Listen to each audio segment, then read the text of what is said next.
So, you've just defeated your arch-villain nemesis and your grateful country want to buy you a runaround, you know, so you and your super friends can get out around town. What are you going to pick? Well, what else? A Mercedes S-Klasse. But what if your arch-nemesis should come back at a later time and want to chase you? Well, maybe an S-Klasse isn't quite going to be fast enough. So how about an S-Klasse AMG? Let's take a look.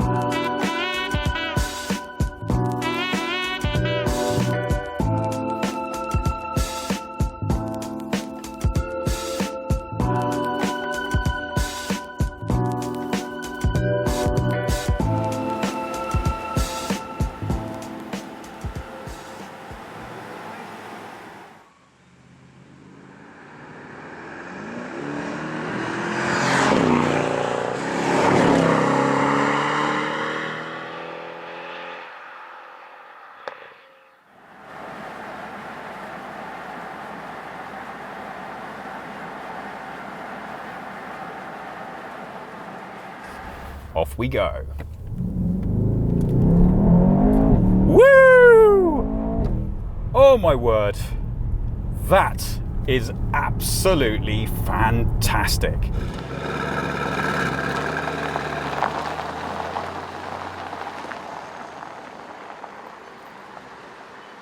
So this is the 2017 iteration of the S-Klasse, and it's described as a facelift. I don't know if that's entirely fair. Not a huge amount has changed with the styling of the car, but Mercedes are at great pains to point out that there are over 6,500 different components in this car. Well, we'll see later on if that adds up to a great driving experience, but for now let's talk about that styling. So what has changed? Well, if you look at the front, we have new bumpers, we have new lights, we have a new grille, and that's the same in the back. The bumpers, not so much the grille. It doesn't all add up to a massive change, but here with the AMG you can really see what impact the styling has had. Obviously, as with all the other new Mercedes, we have a discreet covering plate for the sensor array over here. These really massive air intakes, which clearly are very important to the functioning of the brakes, I'm a big fan of. A lot of cars now feature fake air intakes to help with the styling. The nice thing with an AMG is you know that they're actually doing a purpose. So the styling on this car is low, it's sporty, it's aggressive, but I think it should be. What do you think? So the headlights are one of the nice new features, and as you can see here, we have 3 eyebrows on the S-Klasse, just to let anyone know who's driving ahead of you that that's what's behind them. Obviously you can't see them so well right now, so you have to take our word for it, they look pretty good in the dark. So we've already told you that not a huge amount has changed aesthetically with this car, but I still think it's worth taking a minute just to appreciate how great it looks. Starting down here, the big muscular flank really showcases these wheels fantastically, and of course you have the gold of the AMG caliper really standing out. As we start to move backwards, you get a sense of the size of this flank. Now this car is actually 5 meters 25 in length, or 17 feet 2. That's not enormous, but it's plenty big enough. And here is a really interesting fact for you. As we come through to the back, if you're very, very careful at paying attention, you may notice that the AMG model is ever so slightly longer than the standard long wheelbase. And the reason for that is styling. So you have an extra 2 centimeters at the front and an extra 2 centimeters at the back. That's about an inch either way. And having that extra length might seem like it doesn't make a difference, but if you'll see from the other profile of the regular S-Klasse, it really doesn't hurt it. Round at the back, we have classic AMG twin exhausts. They look really nice. The whole of the rear shows off this color beautifully. This is Allanite Grey Magno. Obviously that's a special color for this car. It really does look nice. Now, when you're traveling around with your super friends, you're going to need a little bit of space to travel not just with your kids, but also with your weapons of choice. You've got to make sure that your friendly, helpful assistant has room to store them in the boot. Let's see if there's enough room for our mega death ray. Well, come on, it's an S-Class. What did you expect? Of course the boot's big. There's more than enough room to fit any kind of luggage you could want back here. But probably if you need more space than this, you can have your butler bring it along later in your other Mercedes.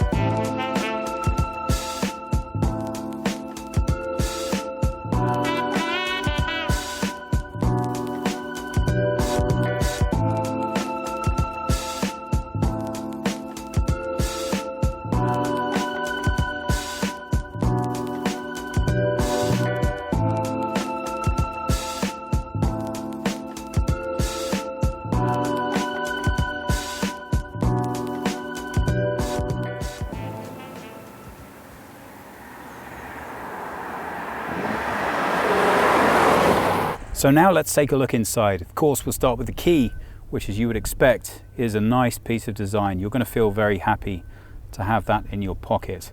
And of course, it's keyless entry. But before we actually get in, I want to show you what made me fall in love with the S-Class all those years ago. I know it's not a new feature, but it still gives me a big kick. When you design an expensive luxury car, you need to make sure that everything about it feels right. And that's why all other cars try and imitate that noise. The weight of the door closing is just fantastic all by itself. But what made an S-Class for me was this. So your first experience of any car is going to be with the door handle. Well, it's plastic. Bit of a disappointment, but honestly, that's more or less every single car that you can buy today. When you open the door up, well, initial impressions certainly don't disappoint. It looks sophisticated, elegant, and stylish. Exactly what you would wish for. So, here we are sitting in the S-Class. Now, just for perspective, I'm 1.78 m or 5'10" in height, but with a long torso, and you could more or less fit about 5 more inches above my head and still have room to spare, which is exactly what you'd expect. Now, the first part of the experience is going to be talking about the seats. So, if you're not bothered about leather, just skip forwards about 60 seconds. I'm just going to have a quick whinge. I'll let you know when it's done. I'll do this. And that's when I'm finished complaining.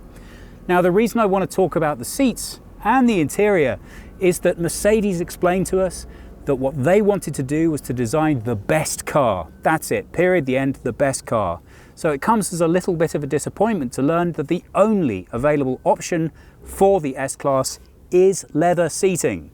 Now, if you ask car manufacturers why this is the case, they'll often tell you it's because there simply isn't a sustainable material that they can use that's going to do the job as well.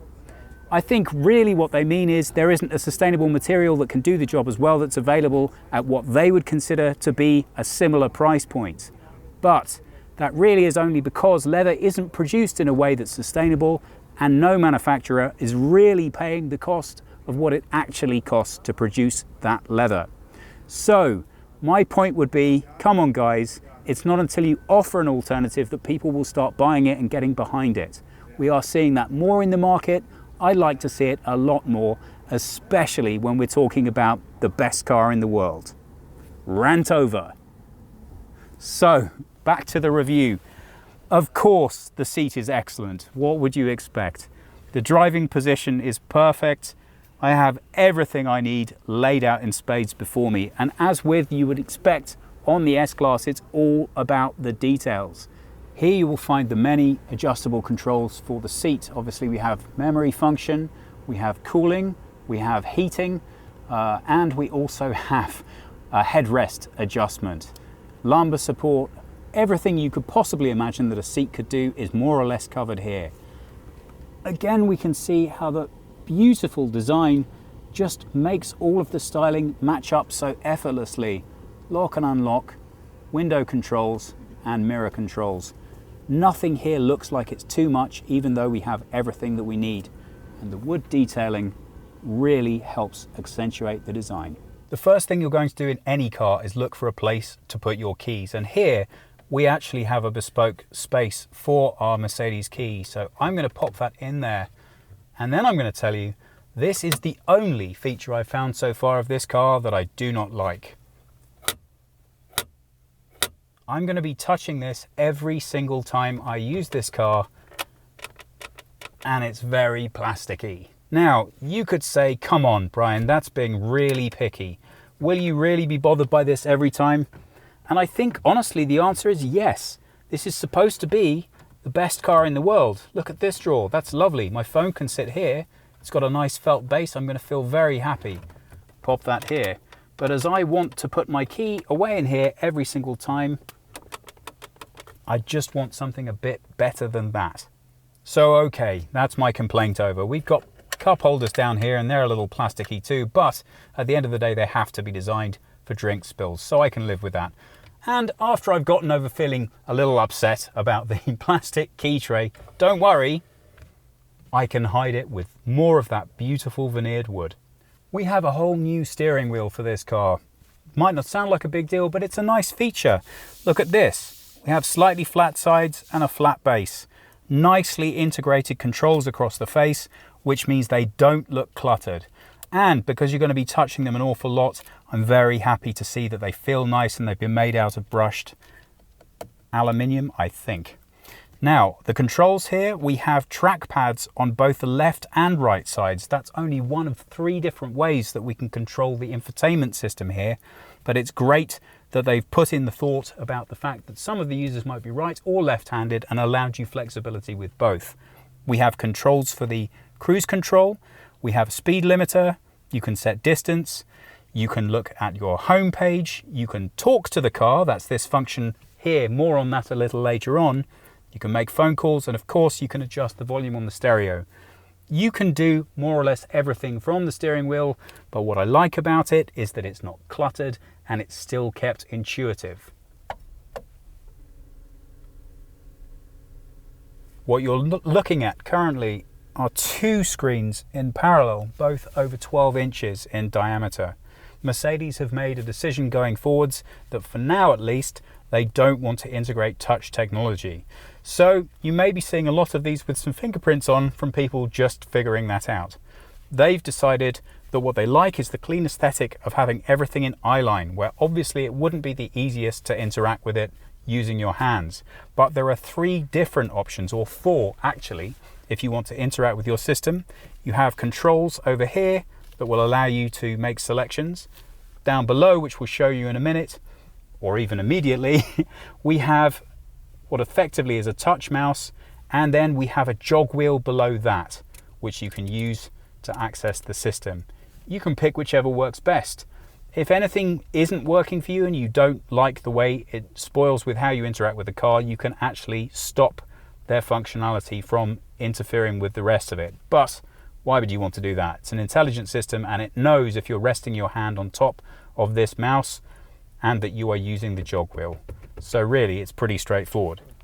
So here we can see that we have a variety of different options. Again, remember I told you we could use these scroll pads to pick between different things. Let's see what design options we have. Well, I'm always a little disappointed with the Mercedes digital display options. We have exactly the same thing available to us in the E-Class, and we only have currently 3 different options. It's not really blowing my mind to be able to switch between them. Personally, I prefer classic, but I think if you're going to offer this technology so it is so impressive to look at and so impressive to use, it would be nice to have a little bit more freedom to allow you to lay that out exactly as you would prefer it. But maybe I'm being a bit picky there. We obviously can have up more or less anything we want in terms of information that's displayed with us through those different settings. At the moment, we can see that we've got a rev counter, a traditional one, and a speedometer. But we can also get what Mercedes are quite excited about. There we are. If we scroll between different looks, here we are. This on the right hand side will also display information for us about things like fuel efficiency, and we enjoyed that on the way over. It gave us the option to just subtly see at all times what's going on with the car. There's an attempt here to make everything look a little bit more analog on the top level, This is a nice feature, the analog clock right in the center. And these look quite old-fashioned, the dials, but that's nice because it means they won't date and the car will continue to look stylish long into its future life. I love the way the design line sweeps right across the dash and into the door. To me, it feels very much like a boat. It's really flowing and I really appreciate that. Underneath, we have the glove box. Well, there's not a huge amount of space in there to store much of anything, but I guess, what do you need to store? As I said earlier, you can have your butler bring it for you later. Here we have the scents that are available for the car. We'll be telling you more about that later. It's part of the new Mercedes Energize feature. We'll show you that while we're driving. But for now, let's take a look further down towards the center of the console. This is where things start to get a little bit more confusing. Now, if you can see these chrome buttons, we have seat controls, navigation, radio, hazard warning lights, media, telephone, and a nice picture of a car that I haven't pushed yet. They're all fine. What I have found while driving, and bearing in mind we've driven for a fair amount of time in this car now, is I would really have preferred raised sections between these buttons because it can be frustrating making sure you're hitting the right one without looking down. They have put little nodules on telephone and navigation to make them easier to pick out. I think that would work fine and you get used to it. Here are the controls for the jog wheel. We have back and we have home. The jog wheel, which of course you can press, you can rotate. Both Jonas and I really like the fact that it comes to a hard stop on rotation. You don't spin it endlessly wondering whereabouts you are in a menu system. You know, as you may be able to see from the screen, it automatically is calibrated to stop when you reach the end of the potential selection, and that makes it absolutely easy to use. It goes up and down and left and right as well. And in conjunction with the touchpad here, there really is no end of ways in which you can access the system. Coming slightly further back, we have a nice storage area for a phone with inductive charging. It's got a little rubber mat here in order to not have any friction between your phone. Now this is interesting. This is a phone that Mercedes have supplied us with, and you may have noticed the same thing that I have. This, I believe, is an earlier iPhone, I'm going to guess. Look at the charge connection at the bottom. Notice anything interesting about this? Now, you might say, it's inductive charging. Why do I need to care whether the cable doesn't allow me to do that? I don't need the cable. Well, you actually might want the cable because this is a good source of communicating directly with the car for your phone. Yes, you can use Bluetooth, but that does mean that some features won't be available to you. Here's an SD card slot and a secondary power point, which this logo is showing us will provide sufficient voltage to charge up a tablet. Looking up top, we can see nice discrete LED lighting. Now, I really like this feature. All cars, or almost all cars, now have somewhere to put your sunglasses, but like the key thing we mentioned earlier, sometimes they're not so nice. Well, this is. Look at that. It's just plastic, but it's finished with felt and it feels really nice. Again, you're going to be touching this a lot, so I really appreciate that they've put the extra effort in with the design here. Slightly further behind, of course, we can communicate with Mercedes to tell them unimaginably that there could be a problem with their S-Class. We can also use the phone for an emergency. We can use the phone for information. We have reading lights available as well. And of course, it's not going to be an S-Class unless you have a panoramic roof. Here are the controls for that. Let's take a look. And here is the front. Look at that. That's just nice. Now, because we have a rear panoramic roof as well, the roof will not slide into the recess in the ceiling like other roofs do because we have the second one behind it, but it tilts fine and you're not going to have a problem with that. While we're focused up top, I think it's really nice to point out this finish. It's lovely and I really like the way it's been used on the pillars. Thomas wanted me to let you know that this is available as a side feature on some of the steering wheels. So we are getting there with the materials in some places. We just need to push it out further. But it feels great, it looks great, and it wears really well. There we go. Back to peace and quiet. Well, let's be honest about this. I think that the vast majority of people who are going to be acquiring an S-car are the kind of people who are also going to have a driver, which means you're going to be spending a good amount of your time not only enjoying the driving, but also sitting in the back. So this ought to be the best experience of sitting in the back of any car. Let's take a look and find out if it really is. So, you remember my 5'10" or 178 centimeters? Well, not posing much of a problem back here, but I do feel a little bit like I'm lying down. Of course, Mercedes have thought of that one. The rear seats in this car are of course fully adjustable, but they're not just done at the base. If I decide that my legs are feeling a bit tired, well, this takes a little bit of time and it makes a little bit of noise, but eventually you'll see that I have a footrest. Now the seat in front is set for Jonas, so he's a little taller than me, the seat's a bit further back, but you can see that still I have enough space to make that a really fairly comfortable experience. I'll put that back down now.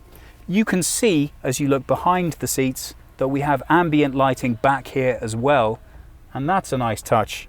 And of course, because we're going to be traveling around with our celebrity friends, it's important to know that we can have privacy. So let's put up some electric blinds. Both of the rear doors feature this, and the back window as well. So next time you're out for a date with Beyonce, no one will know. Wait, do you want people to know? Of course, if you're traveling back here, you're going to need to know that you're looking perfect. Ugh, sweaty. But we have two nice vanity mirrors, nicely finished with the same fabric back here for both of the passengers. Now, because we're driving the AMG version, then we don't have the rear infotainment system fitted, but it's fully integrated into the back with two structures that look very similar to iPads but aren't.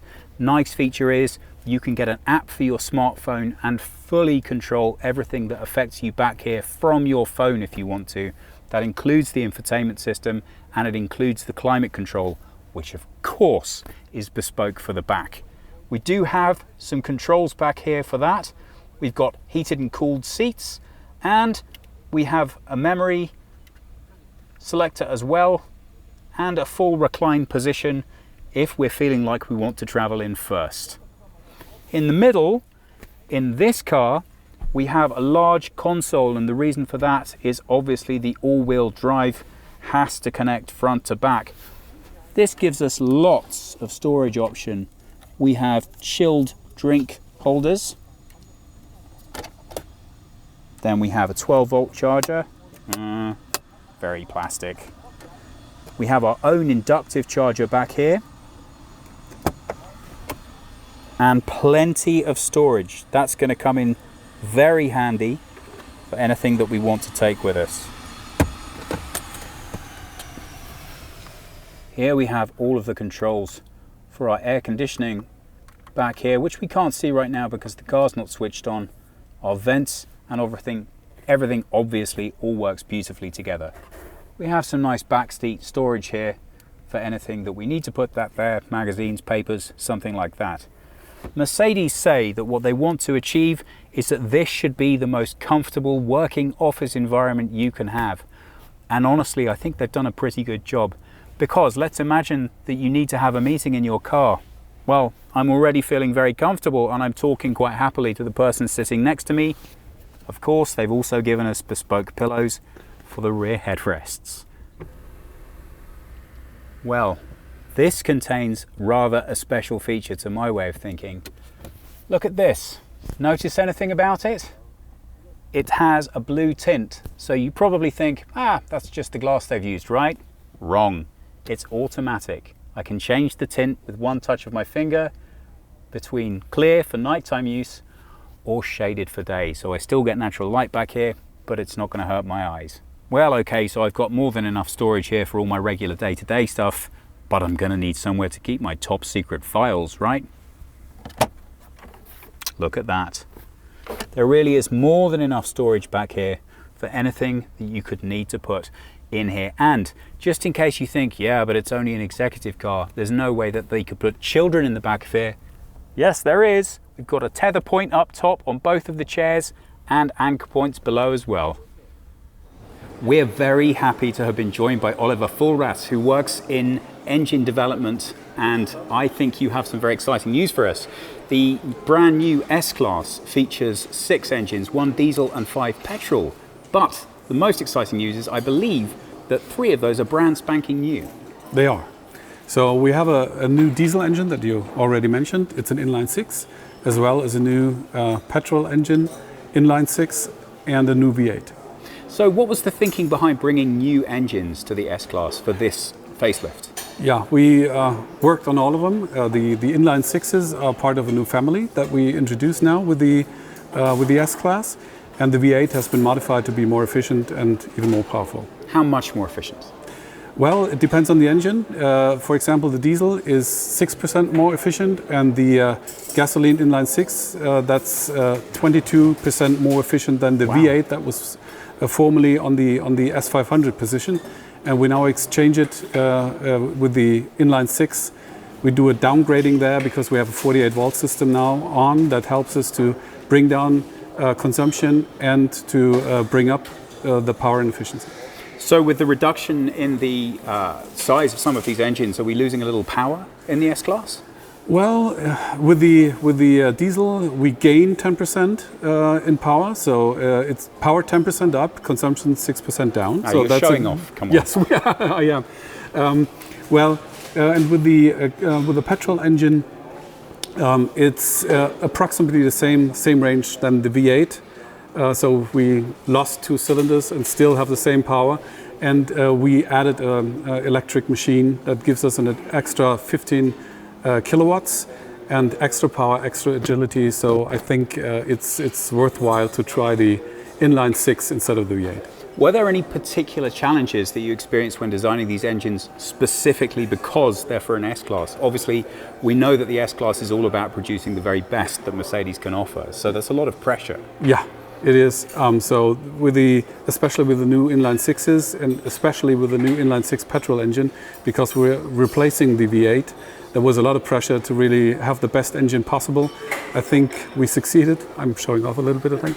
But I think we're very proud of our new engines because it's the best or nothing, and that's especially true for the S-Class.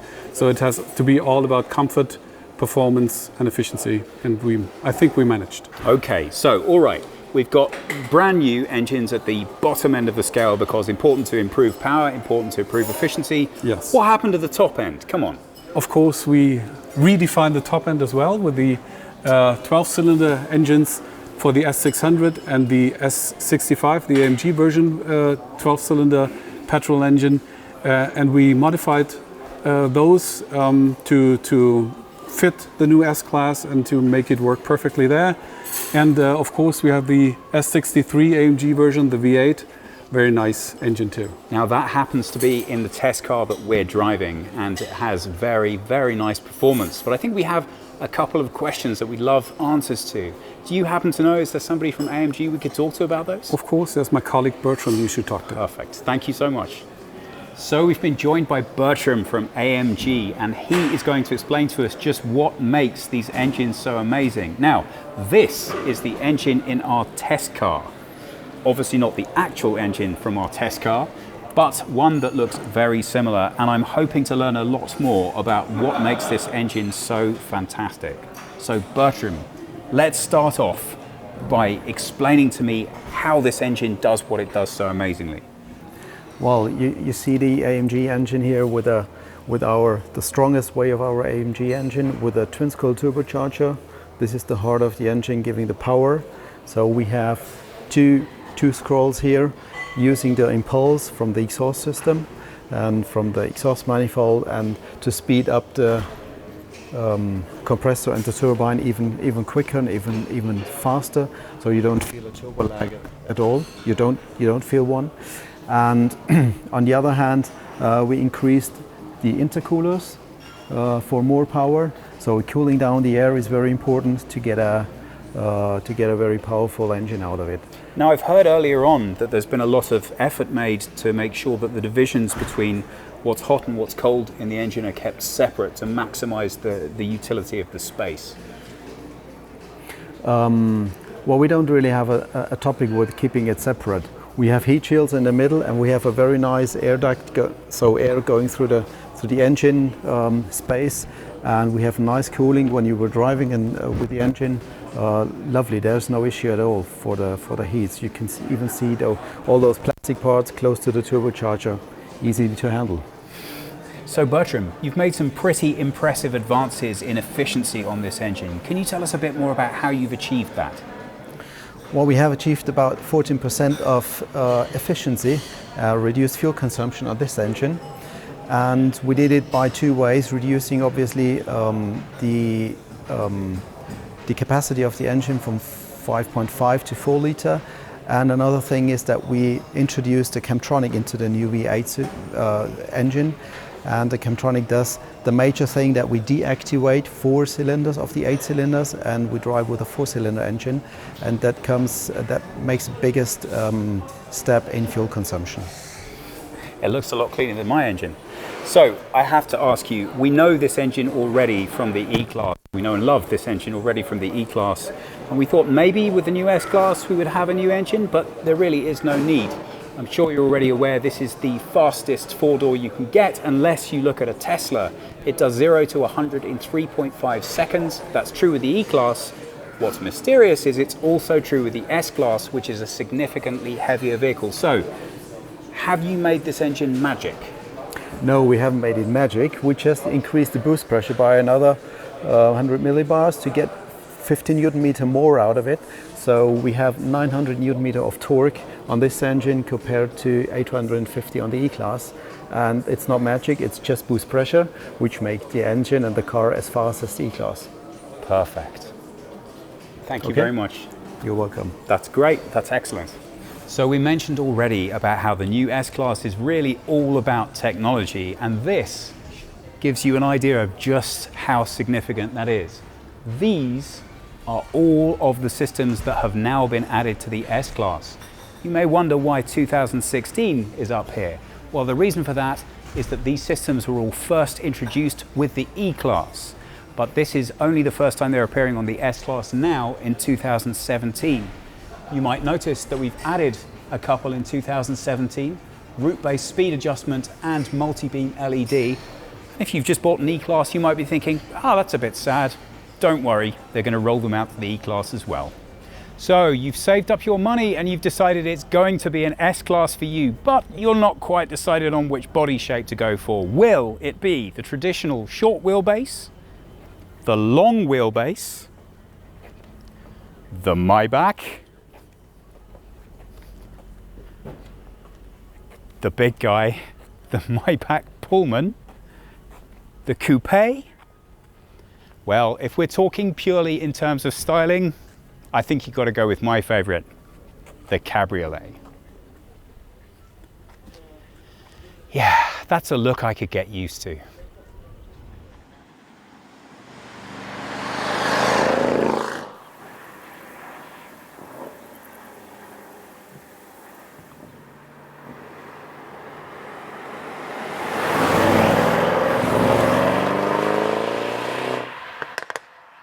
So we've been joined by Chris from Mercedes, and he is responsible for active safety for the S-Class. And he's brought us to an airstrip so he can show us the features in this car which help keep us safe and, of course, other people.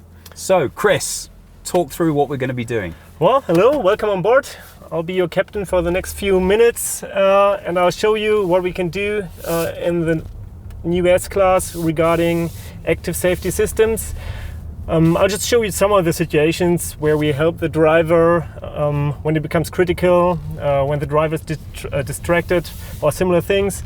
Let's just start with a very uncritical situation, but one that might end up being more critical if the drivers don't pay attention. In front of me you see a pedestrian crossing, and there's somebody actually waiting at the pedestrian crossing. Now, if I'm not paying attention, this person might think that I'm stopping, and I'm not. So now the car actually tells me, as you can see in the instrument cluster, and I can do it again to show you. The car will tell me, watch out, there's somebody waiting at the pedestrian crossing. So if I have not noticed before, I have a chance to brake Of course, sometimes I may not want to brake. Maybe that person does not even want to cross the pedestrian crossing, but here you see, now it's my choice. And I can also see it in the head-up display, so the chances are better that I don't miss this important information. So now that's one of the things our camera can do. Of course, it will also help you when it becomes more critical. So next, I will show you what happens if this person actually crosses the road and I'm not paying attention to that. So the level of danger is going to go up as we go through this. Of course it does. Okay. It's becoming more dramatic now. So any of these mannequins your friends? Well, they are my friends, but not my best friends. Okay, all right. So let's see how the car copes with this situation. All right, so I'm gonna approach this pedestrian, and of course you have seen it now, but I will pretend that I'm not paying any attention. Maybe I'm just looking over at your side, and the car will warn me, but I'll just ignore that warning, which of course in real life I wouldn't do. So you could tell I wasn't looking up front, I was not applying the brake. I did hear the warning. I actually had plenty of time to react to that warning, but in this case I decided not to. So then the car decided, well, obviously this person is really distracted. Let's wake him up with a soft braking. That's what started first. Partial braking, I still ignored that, and then when it was necessary, the car actually applied full braking power. So we have pre-tensioning of the seatbelts to keep us in place yes, before this happens, and then a nice stop. Correct. So everybody's safe. Yes, correct. Still, everyone's safe. Exactly. When the car knows or is expecting a collision, as in this case, it will of course try everything to protect the pedestrians. That's what we call pre-safe, to protect the drivers, of course. So that means it will tension the seat belts, it will put the seats in an upright position, close the windows, and all those things that will save us if a crash actually occurs. Now we'll do pretty much the same situation, just in this case the pedestrian will be walking, probably something that's more realistic. So imagine we are driving through a city here, and again I'm watching over to that side. That's really quite effective. It is, of course, and you can tell we've got about, 1 or 2 meters still to go to the pedestrian. Of course, we could start braking earlier because we see the pedestrian coming, but we want to wait until the driver has the chance to react himself. You know, if we would brake right away, maybe we're taking away some of the options that the driver wants to take. Now, I must admit, I am very aware of the fact that we are on a bone-dry track with excellent traction. Will the system make any allowances if we happen to be on a wet road or on ice, something like that? Well, actually the system does not know specifically how wet or how icy the road is, but it can adapt to that because, as I told you before, we are starting with a subtle brake at the beginning. And of course the system checks in real time whether this braking is sufficient to bring the car to a standstill or not. So if we are on a wet road and this braking does not help, then the brake pressure will be increased. So of course, so it has the icy, data from the early brake. It gathers that data, because I'm conscious of the fact as we drive towards these mannequins, the brakes are working excellently and we're stopping very quickly, but it feels to me as if the road had an oil spill, say, it would not be sufficient, and then we're going to drive over the mannequin. Of course, that might happen. If it's really icy, then we cannot apply any braking power to the street. So of course, then that's the physical limitations we have. But we will find out, and we will try to increase the braking pressure, and by that try to avoid the collision.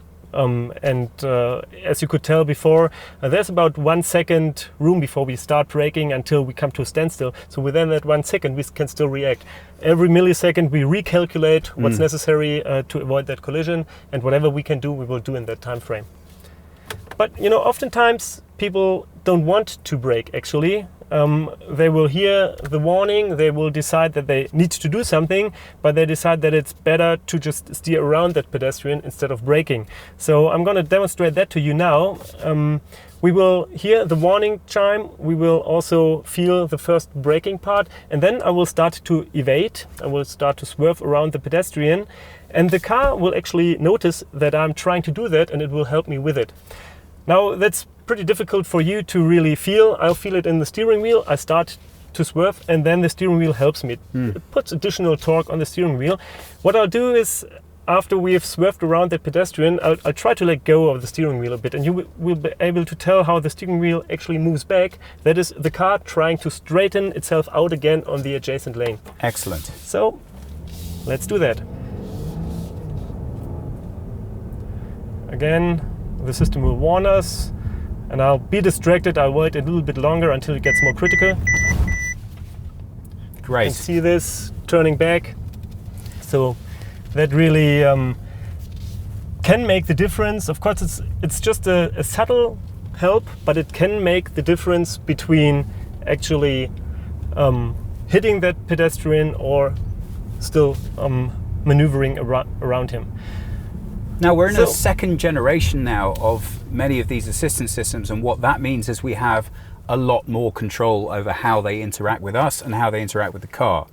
I'm keen to know the example we just saw. Now I can imagine that happening in an environment where we're at an event, a concert, something like that, and everybody comes out. So a person pops out into the road, you pull the wheel around in order to avoid them, but at this point, because this happens, somebody stops in from the other side of the road. Will the system adapt and then say, now it's not clear, and apply the brakes?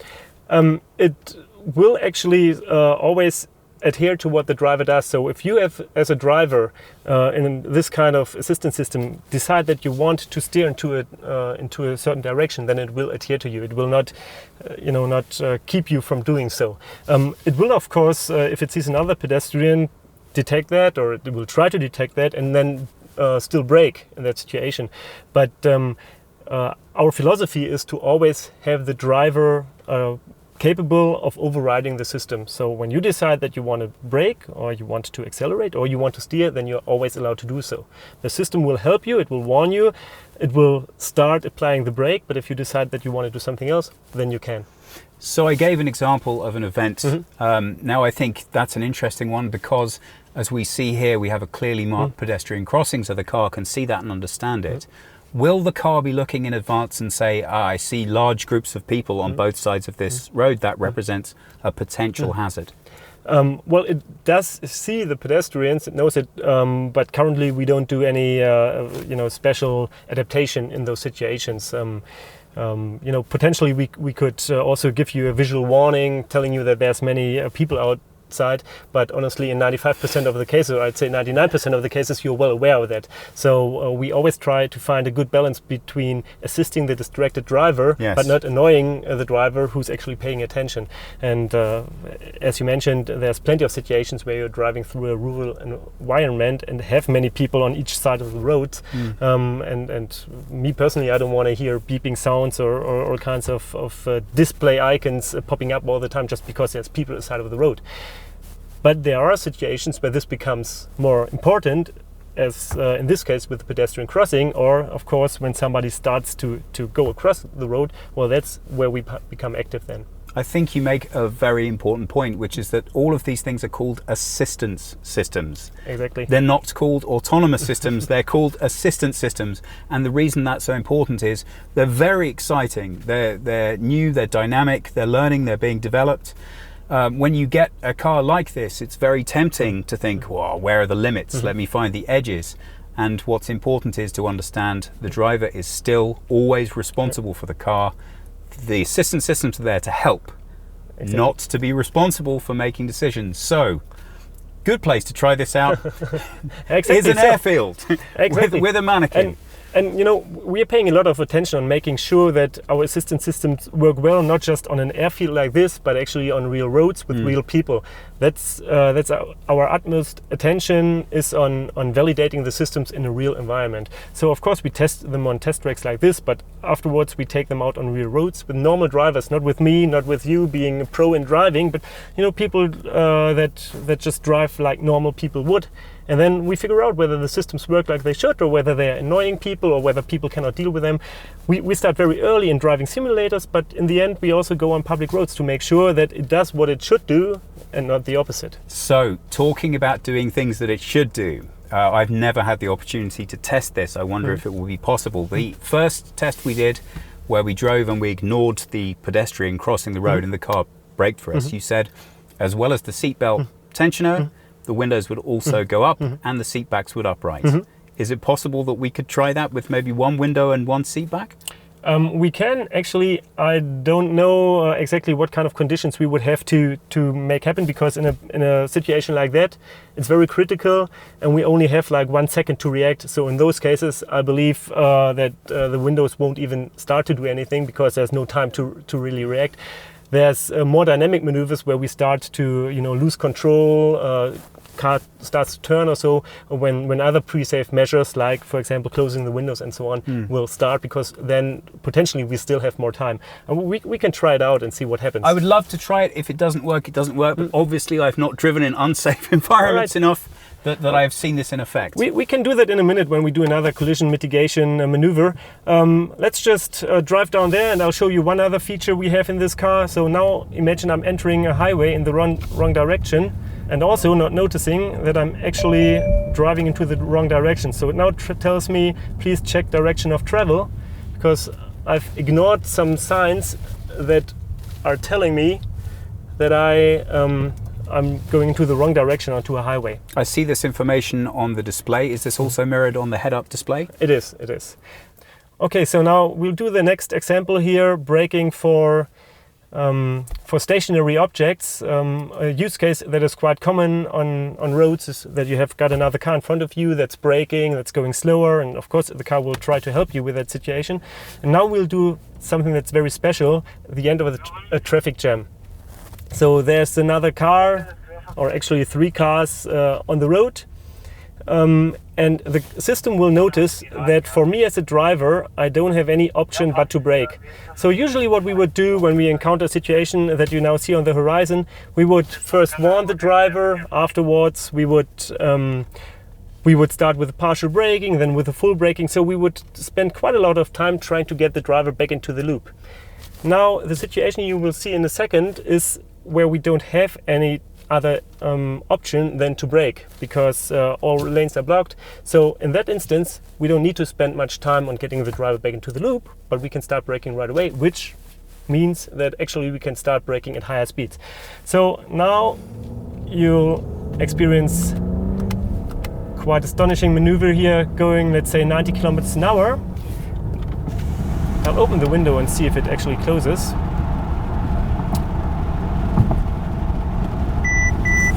I'm not doing anything here. That's okay. Great. And I think, as you said before, then it feels to me that while you begin the initial braking, the car is gathering data, and this is what allows it to know, okay, I can leave it until then. Okay, yeah, that's exactly what it does. It always tries to get you back into the loop, but when you don't react, then it'll take charge. You want to try again at a higher speed? Let's do it. Yeah, let's do it. So that was 90 kilometers an hour. Very rare situation actually that you are going this quick and all the other objects are not moving at all. Usually, you will have other cars in front of you that are moving and braking, but we'll try to show the worst case here. Again, check direction of travel. What speed are we going for this time? Let's do 100. Okay.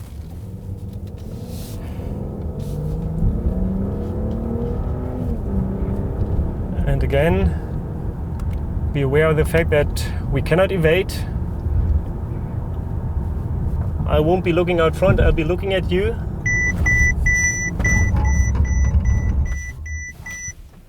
And we're stopped. And we stopped. We didn't run into anything. All right. So we've just tested it at 90 and 100. Obviously, we're in Germany. The Autobahn means people can drive a little bit faster than that. And I suspect in this car, they will. Of course it will. Actually, one thing to also mention is you see the emergency hazard lights have gone on because it was a hard braking, so I'm switching that off. Yes, we will also do that at higher speeds. But what I said before is usually at higher speeds other objects are moving, which makes it much easier for us to detect, to also react. So actually we will do maneuvers like that at all speeds. Of course the speed limitations or the decrease of speed we can realize is limited. Now we've done 100 kilometers an hour and I think that's pretty much of how far it'll get. But imagine you are going 200 and another car going 100, then you would still be capable of actually avoiding that crash. Of course, now even if you hit the other car, it makes a huge difference whether you're having a differential speed of 100 or maybe just 20 or 30. How far out do the radars observe? About 250 meters. So that's very long. Yeah. That's very long. And of course, the camera also looks out very far. So we're detecting those objects at quite a distance. So if we are on the Autobahn and we're driving at fast speed, I think this is a very common cause of accident on the Autobahn. And up ahead, the traffic is slowing. Because we are covering so much ground so quickly because we're driving so fast, will the system warn us in any way that it understands we're driving this speed, but up ahead it sees that people are not? Well, it will wait until the situation does become critical. I can see it on the display if I want to see what's happening out on the street, but usually we are waiting until it becomes more critical. Of course, there's other situations where we actually know that there's a traffic jam around the corner. That's things we can get from the map, from our Car2X system, so our car-to-car communication we have built in. So if the system knows via the map, because of, for example, another car has already done an emergency brake that we just did, then we will inform cars that are behind us of exactly that situation. So let me just show you one other use case. Perfect. It's by far not as quick, but it's as relevant. Imagine this situation. Imagine maybe that's a wall. We've just gotten back into our car. We started the engine and we want to back out of the parking space. And what happens a lot of times is, people think they've put the car in rear, but actually they've put it in drive. So now I want to drive backwards. I'm driving front and I'm applying the gas here, full power, and actually the car's not going. So that is just another minor thing to help people from having costly things to repair on their car. So I think it's worth mentioning, in case you see my current situation, the climate control in the S-Class is of course fantastic. In order to get the sound right while we're filming this, it's completely off. So that is why I look as if I just stepped out of a sauna. Chris looks fresh as a daisy. But, thanks a lot. I'm British. What can I tell you? I'm not built for heat. All right, let's do one last thing here, and that is spectacular emergency braking with crossing traffic. A while ago, we were the first ones to actually have recognition of crossing traffic in our cars. So we were able to detect with our camera, with our radars, whether there was whether there were crossing cars ahead of us, and then we would warn the driver with a warning sound again, and if the drivers would react, we would help them with braking. Now we've taken it one step further, and now we actually also apply autonomous braking in those situations. So let me check whether our target system is ready here. In Startposition für Querverkehr. Imagine we are somewhere in a city, we are approaching an intersection, and in the worst possible moment, another car is running the red light, crossing our path. And my understanding is that in order to make this as real as possible, we're actually using your private car for this demonstration as a cross vehicle. Is that correct? Yes, absolutely. Oh, and who's driving your car and there today? It is. It's quite an ugly one, but there it is. Oh, everybody's safe. Yes, we nice. are. Your car, you get to take your car home. That's good. So you could tell again that that we did get a warning, so I could have reacted myself, but there's not much time here to react, so the car will start braking rather quickly to avoid the collision. Now, what you may have seen is that it's really difficult to judge whether this other car is actually in a collision path with us or not. Yes. So it's really a matter of milliseconds, and this is what's so difficult for the system to, first of all, detect that there's another car, how quick it is, and where it's going, but then also to know whether it will be in our path or not. Now, it would be easy to show you a hard braking here on anything crossing our path, but I want to show you that we are developing our cars for the real world, which then means in Startposition, which means that in a situation that is not really critical, of course, we will not want to brake. Maybe we will want to warn you, but we don't want to start braking because you may have other cars behind you. So if it's not really necessary, we'll try not to be as strict. So again, try to judge for yourself whether we are gonna collide with this car or not. very difficult to say. Yes, so the system actually knows better than we do. As I said, it calculates in milliseconds our path, the path of the other vehicle. But and these it will are still react. only projections because the other car is traveling consistently. It's automated. But in real world, the driver is driving this car, sees you at the same time you see them, they brake. Of course, and of course we take that into account. So when I say we are recalculating the situation every split second, of course we are taking into account our acceleration behavior and the one of the others. So as I said, of course we'll recalculate the situation, and with this try to react correctly. Of course, there's physical limitations to any system. So again, we're approaching this intersection. Again, there's another car running the red light, and now let's see what happens. Are we gonna hit it? Are we not gonna hit it? We don't know yet. Let's see. Nice. The best of both worlds. Of course, we would have hit that car. Our system knew that. It started to brake, and that little braking event was enough to avoid the collision. And after the situation was safe again, the car let go again, and we were rolling on. Perfect. So, Chris, thanks a lot. Thank you so much for taking the time to show us how this technology actually applies. And I'm really pleased to see that your car has survived so far today. Hopefully it will stay that way throughout the rest of the experience. I'm sure it will. Thank you, Chris. Enjoy the rest of the day. Thanks a lot. You.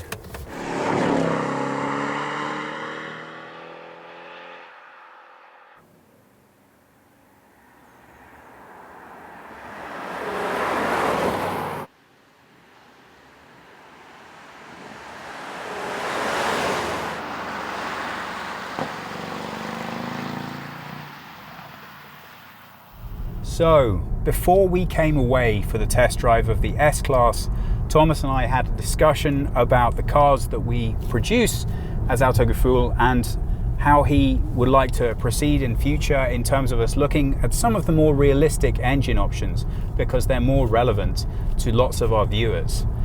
Well, we talked about that with the S-Klasse, but really with a starting price of 90,000 euro, I just don't know that pricing is the primary consideration of anyone who's looking to buy an S-Klasse.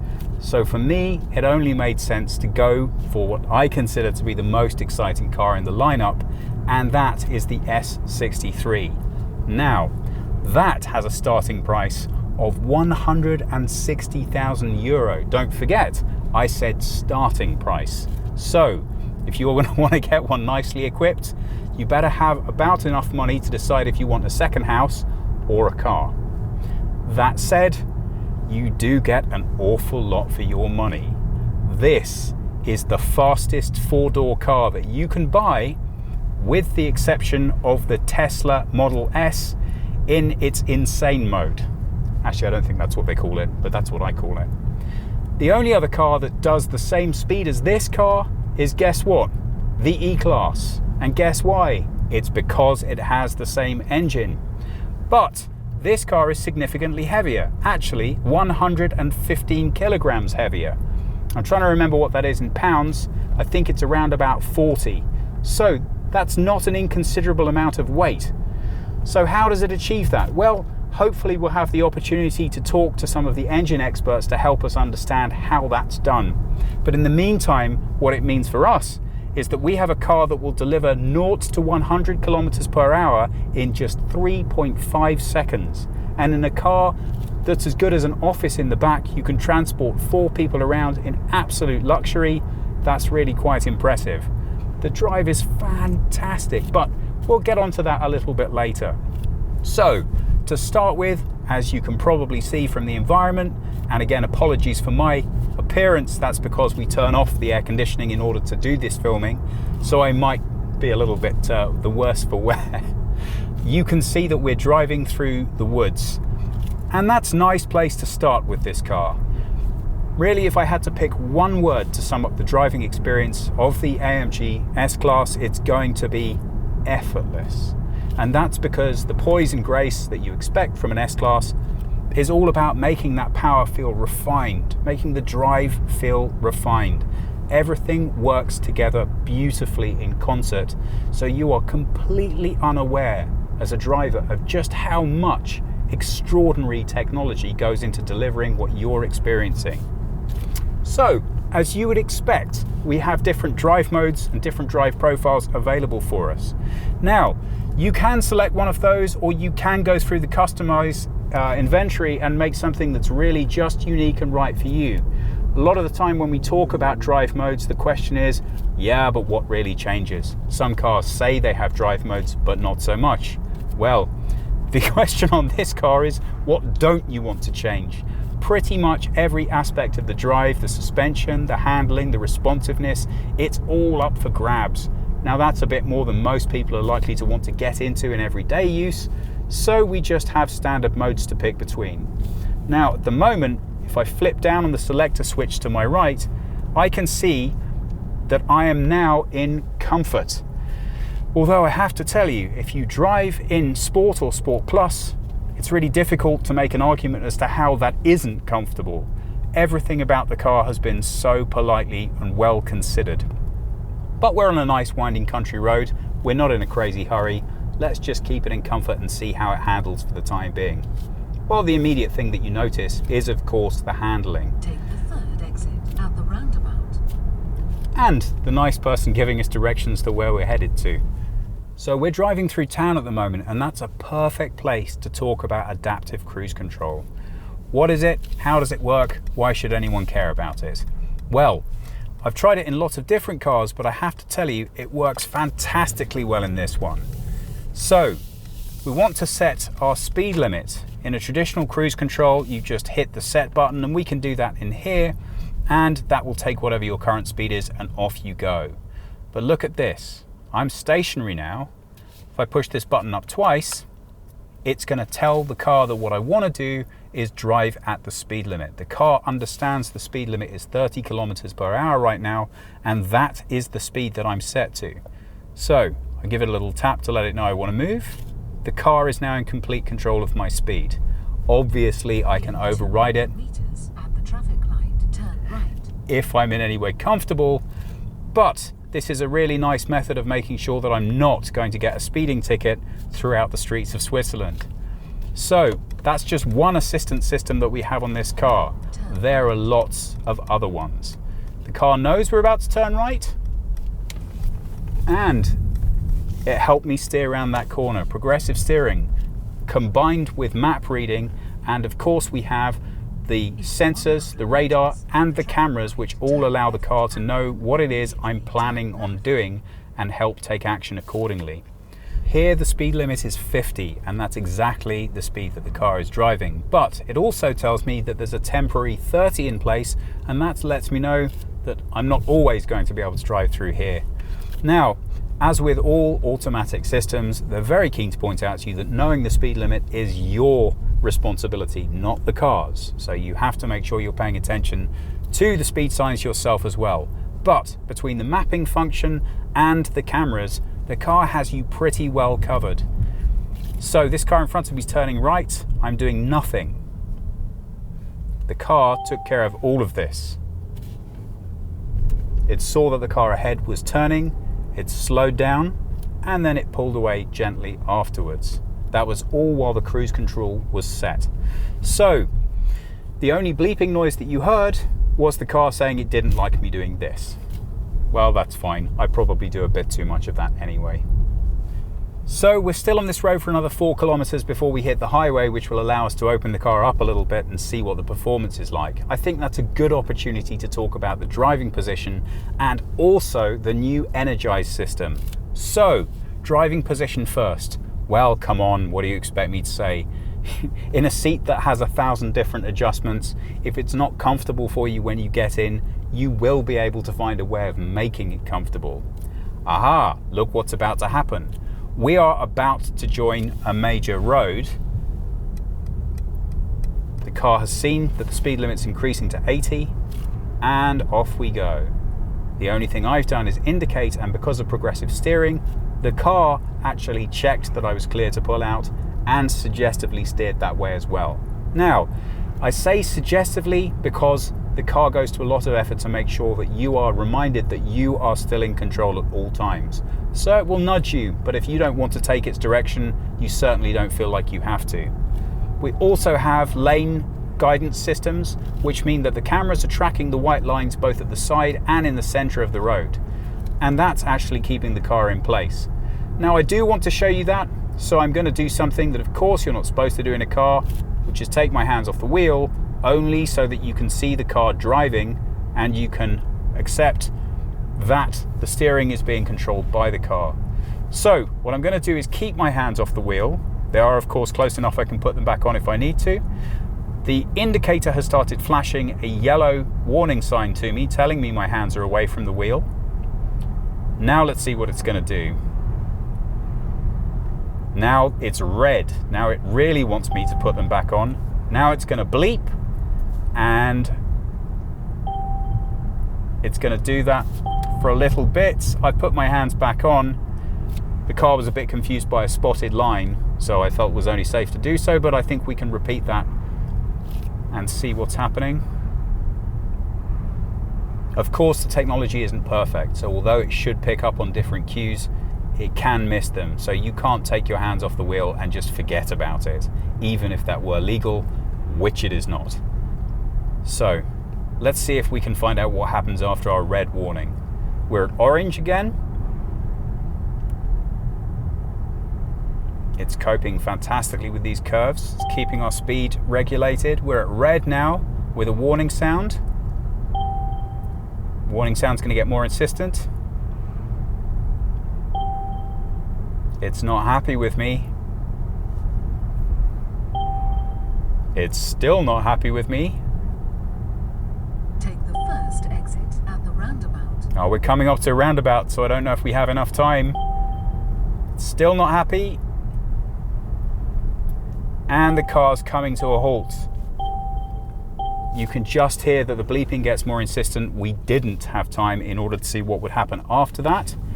I think maybe we try that now. Please follow the road for 14 kilometers. So, the reason the car slowed was not...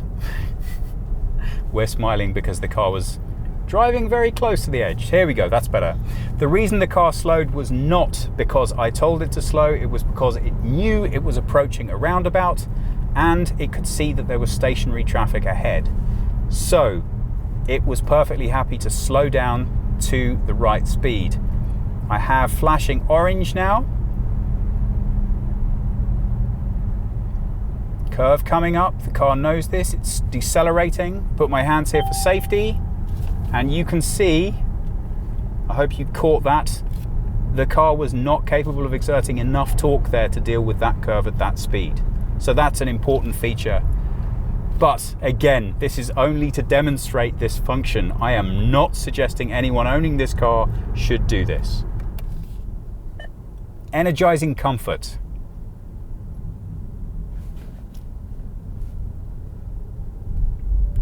Okay, and I'm not sure if you can see, but that's brought me up a list of different options. And in order to not confuse the system, I won't do this bit through voice. I will do it through the controls instead.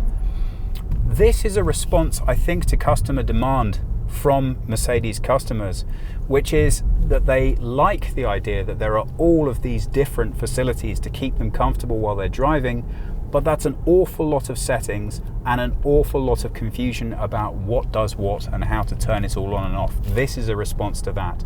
We now have a facility called Energizing Comfort available in the Mercedes, and what that does is it allows these things to work effortlessly together all at the same time. So I've pulled up the Energizing Comfort menu and I'm going to make a selection from the menu. Let's go with, I don't know, let's talk to Jonas and see what he wants. Jonas, are you feeling like being refreshed, vitalized? You want joy. Jonas wants to experience joy in the Mercedes. All well-being. So now, all well-being. How about well-being? Maybe if we're feeling well, we'll get to joy eventually. So we're going to select that. And if we scroll to the left, we can see exactly what that does. Two things. One, it gives us a special scent. Remember we saw those earlier in the glove compartment? And 2, it's going to give us accompanying music. It's also going to activate the massage function in the chair. Let's talk a bit about the massage function. Well, I've tried a lot of massage functions in a lot of different chairs, and for very obvious reasons, I think, I've never quite found one that absolutely hits the spot. It's always going to be compromised because the primary job that the chair is responsible for doing is making sure that your driving position is correct, not massaging your back. But as with all systems, the more that you spend on the system, generally the better the results get. And this is about as much as you could spend on a system. So it's actually very pleasing. Mercedes claim that if you use their energizing comfort program, it can have the same effect on your driving, which they say they've tested through measuring respondents, as 2 cups of espresso in terms of your alertness and your vitality while you're driving. Well, we gave it a fairly good use on our way down here. I'm not sure I'm going to quite agree with that sentiment, but it certainly was a pleasant experience. Neither Jonas or I are particularly in love with the idea of differing scents being sprayed into the air while we're driving, but I can see that that would appeal to some people, and it isn't noxious and overbearing. It's subtly done, and it is very much in the background. And the nice thing about the energizing comfort is that you can turn individual components of it on or off. So if you say, yeah, I like the massage, but I don't like the music, and by the way, that comes pre-installed on the car, a selection. If you want to add your own to any of those, then the car itself will assess the beats per minute in your music and decide what that means, decide what category that music falls into, and you can then use your own music to apply to those mood settings. Currently, there isn't a customizable individual setting or a bank of them. I think that's a bit of a missed opportunity, because I can well imagine a circumstance that there's something I want for when I'm particularly feeling tired. I would pre-program that. I would have that in the car good to go. Something for when I want to feel, I don't know, excited. Well, as excited as you can get from being massaged by a chair. And then I can imagine that those would be different settings that another driver for the car might like to have their own. At the moment, that feature isn't there. I think it might be added at a later point. I think it would certainly be nice. All of these things can, of course, be accessed individually. So if you're not interested in getting a pre-packaged set of selections, the longer you own the car for, the more you do with the car, the more you will come to understand how you personally like it to be set up. But I think this energizing comfort thing is a really good idea by way of introducing people to some of the things that the car is capable of delivering. That way, you can figure out what you want to explore more for yourself in your own time.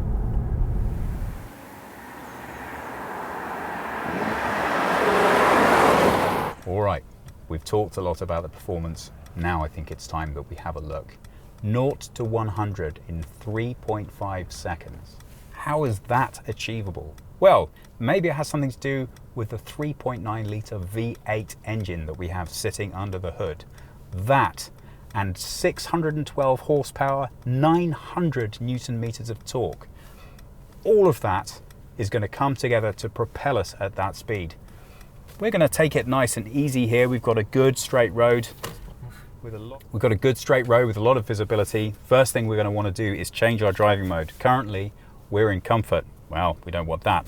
Let's put it in Sport Plus. Now, Jonas, have we got the exhausts turned on so we can hear what this engine delivers? Sound on. Sound is on. All right, so here we are. Pull out and off we go. Woo! Oh my word. That is absolutely fantastic. I really hope that you had the opportunity to hear the sound there. Obviously you couldn't feel the acceleration, but I'm pretty sure you could see my face. However much fun that looked, it was more, I promise you. It delivers that power so perfectly. The engine designers have told us earlier on that they've gone to an extraordinary amount of effort by way of applying the turbos, that there is no turbo lag that you experience in this car. Yeah, designers talk. You often think that there's a little bit of a difference between what you're told and the delivery of the product. Well, I can honestly tell you that is not the case here. If you want to know how it feels to accelerate from 0 to 100 in 3.5 seconds with 0 turbo lag and no point along that curve of being disappointed by the delivery of the power, this is the car that you need to try. It's absolutely extraordinary. Not only does it give you all that power, not only does it let you feel all of that power, but at no stage does it ever stop being comfortable. It's so bizarre. It's almost like gliding very thrillingly towards the speed that you want to get to. So we're still in Sport Plus mode, and we're about to join the Autobahn. So at the moment the car is set to cruise control, it's automatically going to detect the speed limit. Let's just see what the car does all by itself. Well, that's a nice controlled delivery.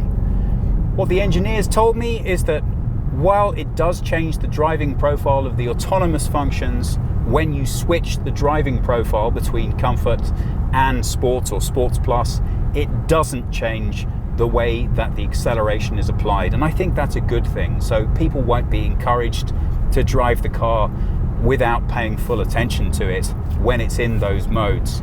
Interesting to note that if you're driving this engine in the E-Class, you'll also have a race driving mode. Now that's absent from the S-Class.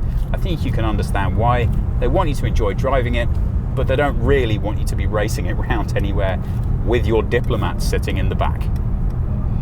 So we have open road, sort of. We have Autobahn. Let's see how the car behaves at faster speeds. Oh, that's lovely. Just pulled out there. We've got a Mercedes in front of us, sadly not really allowing us to fully open up, but this offers us the perfect opportunity to talk about driving at speed in this car.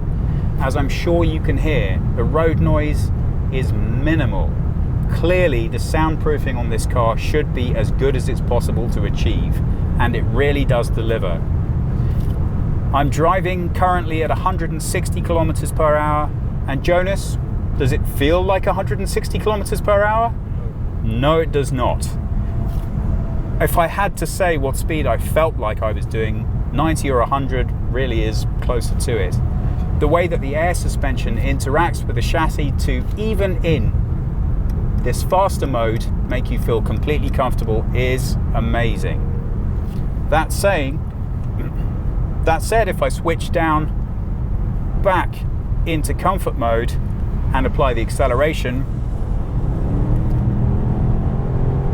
it's still there for me. Really, this car puts a smile on your face however you want to approach it.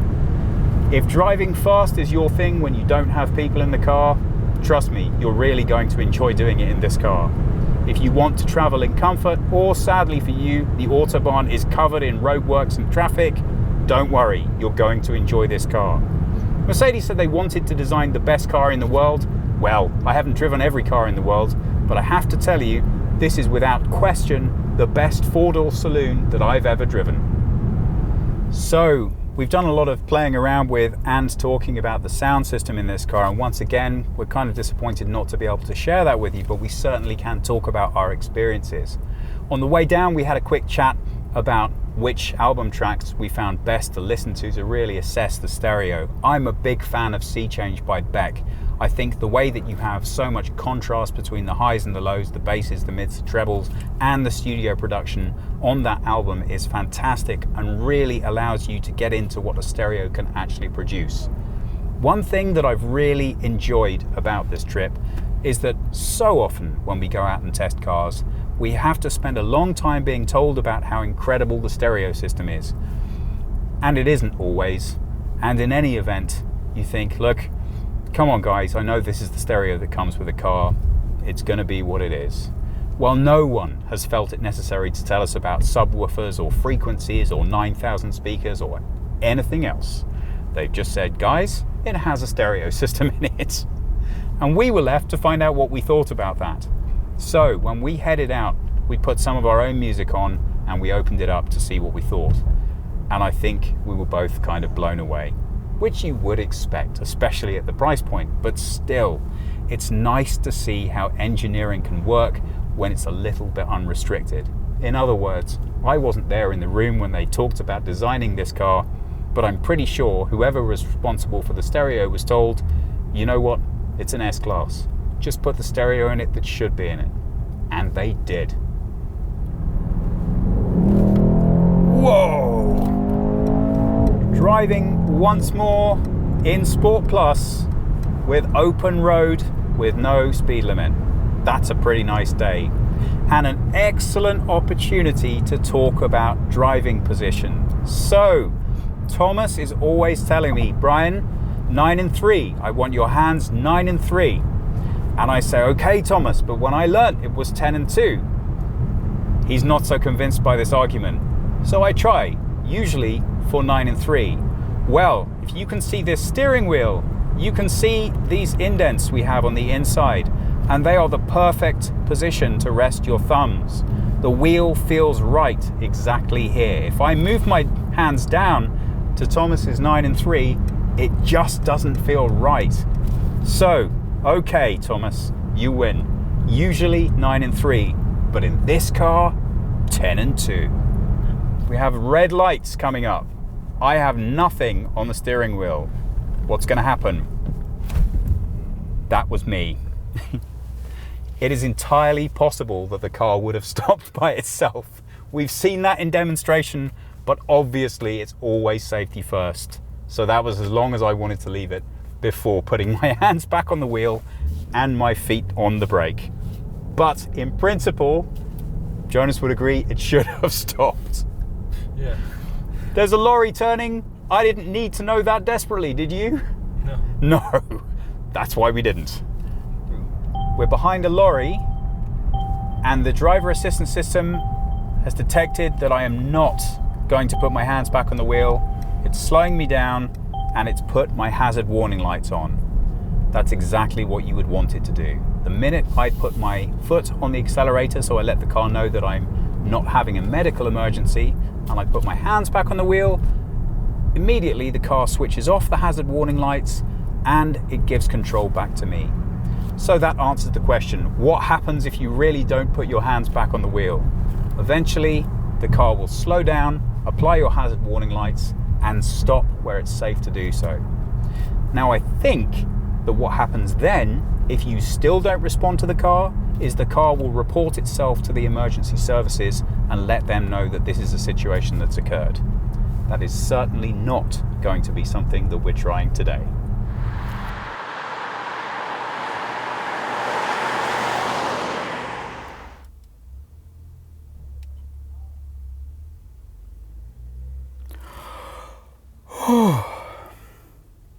So, sadly, we have arrived at the end of our test. Now, we're in Switzerland currently, and we'd really hoped to bring you the end moderation from beautiful alpine fields, but we just didn't have enough time. So, what better place to bring it to you from than the back of this sumptuous car? I'm laid out extremely comfortably. The front seat moves right out of your way, so as you can see, you really can relax in quite splendid comfort. It's time for the sum up and to tell you what we think about the car. Well, with an S-Class, talking about pricing is a little bit redundant. But this car, the AMG, starts from 160,000. We haven't got a price out of Mercedes for what this one goes for because we have all the bells and whistles, but you shouldn't be surprised if it's closer to 200,000. What do you get for that? Well, in my honest opinion, this is the best four-door sedan that you can buy if money is no object. And I can't think of a single thing that will disappoint you about the experience of owning one. The drive is fantastic. I'm really pleased that we got the AMG model because we really had the opportunity to see how you can apply that much power successfully to the road while still delivering an unbelievably comfortable and secure drive. Everything about this car delights you. Well, you know, except for that one thing I mentioned earlier. Everything about the way that it handles, the way that it drives, and the way that it feels really is just pure pleasure. Now, whether or not you think that spending the same amount as a house on a car is something you can justify in your life, I'm going to need to leave up to you. But I've really enjoyed driving it around. I think Jonas has too. And I think we can both say that it's been a very good experience. If we have the opportunity ever to have one, maybe if they have a spare one lying around, I don't think we'd complain. How about you? At Autogefühl, we really like to focus on cars that are either dream cars that people wish one day they might own, or practical cars that we really think people will be buying and that they're very interested in owning. This falls into a slightly special category because I think if you're thinking about spending this kind of money on a car, you might be more interested in some of the sportier cars and less concerned about the people that you need to transport around. So this is a very select market, and we're not producing this clip thinking that hundreds of thousands of people will watch it, because the target pool for people buying this car clearly isn't going to be that big. But I am really excited about having had the opportunity to test this car, only so I can tell you what the experience is like. Not all of us will be lucky enough to have this experience, and I've waited an awfully long time to see what it's actually like driving around in the S-Class AMG, and I have nothing but good things to say about it. But there's so much technology here. I feel really bad if I've missed anything. So if you have any questions that I haven't covered, anything you want to know, or any bizarre questions about things we may or may not have done while testing it, please put them in the comments below. Please subscribe to the channel, and we hope we'll see you again next time. Now, I'm off to bed again.